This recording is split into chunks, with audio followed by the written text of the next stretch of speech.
look at this shape. Look at the way these lines flow down. Like, this thing's amazing. Isn't this cool, Emma? So cool. Today we're at the Auburn Duesenberg Automobile Museum. I'm Zach. I'm Emma. And today for Learning with STEAM, we're going to talk about the art of design and engineering and how you create something like this. Hey guys. Hi. Hey Elyse. I see you guys are checking out our 1935 Auburn 851. Yeah, it's a work of art. It's amazing. I mean, it's like looking at a sculpture. It absolutely is. Actually, these are sort of our rolling sculptures. But how do we get from a car like this to from an idea into a car like this?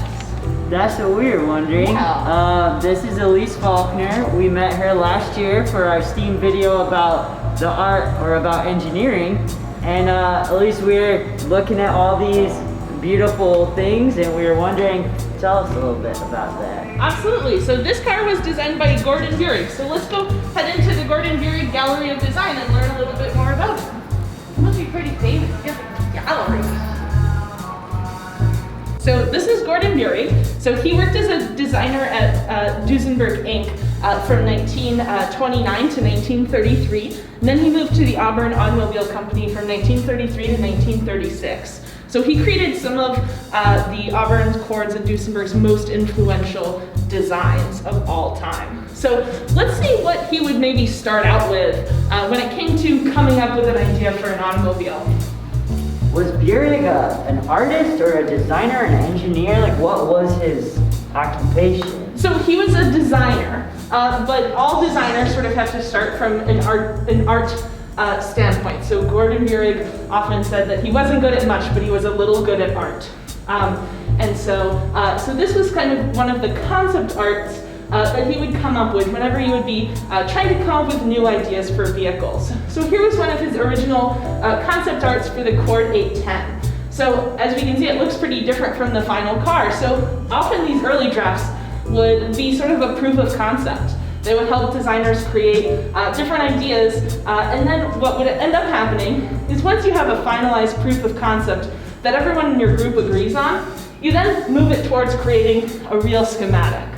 So these schematics here, or blueprints, would then be able to be translated into a realistic body design. Sometimes elements from cars would either be not feasible because they were too expensive, or maybe engineers would weigh in and say that they weren't doable. So then they would create a feasible blueprint in order to create early drafts of their car. So once they had their drawn blueprint, they would then get transformed into a clay model. So designers would then take their drawings that they created and turn it into a three-dimensional clay model. Here those designs would get further repeated, and they would then take that sketch, put it back into a blueprint, put it back into clay, and it would get reworked using input from multiple designers, executives, and engineers. Then when they came up with their final finished design, this clay model would then get painted and have accessories added, and it would look more like this clay model that we have in here. So then finished models would then be painted and have accessories placed on them, and then those finished models would then go towards the creation and pitching of a new automotive idea.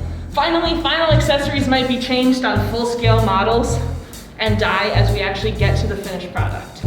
But designers would really have to design artistically all elements of the car. So we can also check out some of the tools that Gordon Buehrig might have used to do that, some of which you guys might have at home. So this here is Gordon Buehrig's actual drafting set, and it's on display here, and it probably looks like a modern compass that you guys probably have at home or you've used before in school. They're great for drawing circles and curves. You might also have used a French curve, which I know that we've included in our kit with you guys. Yes. So you'll be able to use a French curve to help you design curves. So engineers and designers would then be able to use these types of tools to create their sketches. I've heard that Buehrig and the people who worked here won some awards, and these are obviously very fancy cars. were these designs typical of this period, or what made these designs special?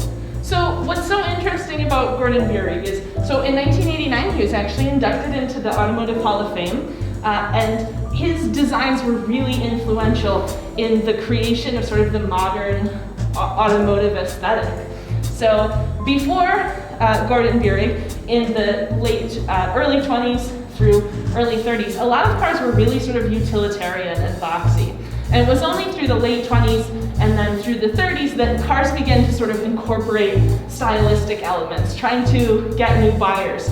People wanted cars that looked cool. People wanted cars that looked speedy, fast, or attractive for their families. So it was really then, and designers like Gordon Buehring, who created cars to look neat for your family. Like we have cars today that people want to buy because they look cool. Every aspect of the vehicle was designed artistically before it would get pitched. So I'll show you actually another designer's work, Paul Reuter Lorenzen. These were all of his hubcap designs. So even something as simple as a hubcap would oftentimes have dozens or even hundreds of different designs that he would come up with and then pitch to different executives, or then have options for different vehicles. So here's just a couple of those hubcap designs that didn't make the cut, and then the hubcap design that did. So you mentioned a couple times when we design our cars, but Zach and I aren't car designers. Could you be? I don't know, would we? It really starts with your imagination, coming up with the best design idea. I would recommend taking a look at all of our awesome cars or other cars that you have around and coming up with a cool idea that you like best. Then you can use some of those tools like we talked about to help create your design. You gave us a car design activity, right? I totally did. So Zach and I can use that to kind of help us get started and just kickstart our imaginations and get designing. Yeah, and definitely, anytime that you guys create a new design, we totally want to see it here at the museum. Well, thanks so much, Elyse, for showing us the artistic element that went into building these cars and designing them. And Yeah, showing us around again at the ACDA Museum. You guys are always welcome back here anytime. Thank you so Thanks a lot. much. Thank you. See you guys. Bye.